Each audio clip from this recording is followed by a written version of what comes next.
Ekisulo Kya Ibn abasomera ku ssomero Ibn Salaam Islamic Nursery and Primary School esangibwekako ennyendo mukungu mu kibuga eky'emasaka kikutte omuliro ogutankanibwa ku guvudde okukakana kusanyiza ebintu byabayizi byonna okuli emifaliso ebitabo n'ebirala.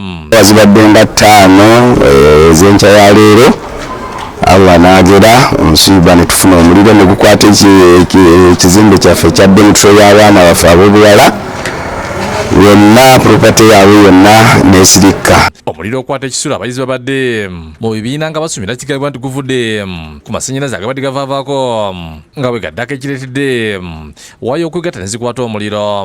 Guno amasannyalaze gagenze ne gavaako emirundi ng'ebiri ne gadda kati bwe gakomyewo omuliro kwe guvudde. Amasannyalaze ge galeese obuzibu lwakuba nti ebintu by'abaana byo bikoze eki biyidde tewali kivuddemu. Okusinziira ku badduukirizi n'abazadde betwogereko nabo omulimu gukutte ku 6 ez'omuntu ne bagezaako okwengaŋŋanya okubalemerera kwe kuyita poliisi ebazimya emyoto okuva e Masaka wabula naye egenze okutuuka ng'ebintu by'abayizi bitokomose. Ne tugezaako okukola bye tukozeeko ne tuggyayo ebisobodde abaana ne tubajjayo bonna teri afunye buzibu n'omu naye ebintu by'abayizi byo biweddewo. Embeera ewaliza abakulira ebyokulina mu kitundu kino okuli poliisi n'omumyuka wa RCC okutuuka mu kifo kino okuzuulira ddala ekiviiriddeko omuliro guno. Omukulu w'essomero Saidi Nudini Wamala agumizza abazadde nti bawumiriza kuseddwa mu kikangabwa kino kyokka n'asaba abazadde okumukwasizaako okuzzaawo ekisulo kino n'ebintu by'abayizi ebisaanyeewo. Kibaddemu abaana nga 52 masha Allah ab'obuwala abasulamu bakisulamu era tetulina ssuubi lyonna liggalawo kati ssomero kubanga emisomo olusoma lukyagenda mu maaso masha Allah. Tusaba abazira kisa bonna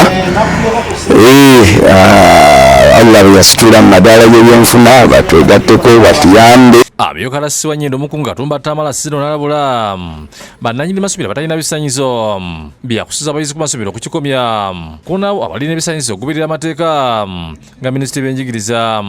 Lwekyo tukubiriza abakulembeze b'amasomero bannannyini masomero okugondera amateeka ga gavumenti.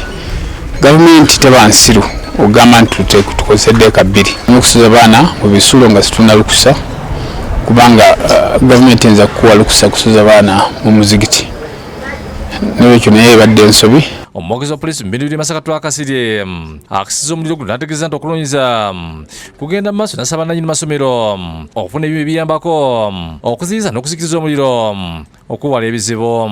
Tukitegeddeko nti wadde balina fire extinguishers nga 3 naye tubasaba babeere nga nazo bongerako babeere nga beetereza n'okutereeza ku nsonga y'okuwayalinga ebizimbe nga bino.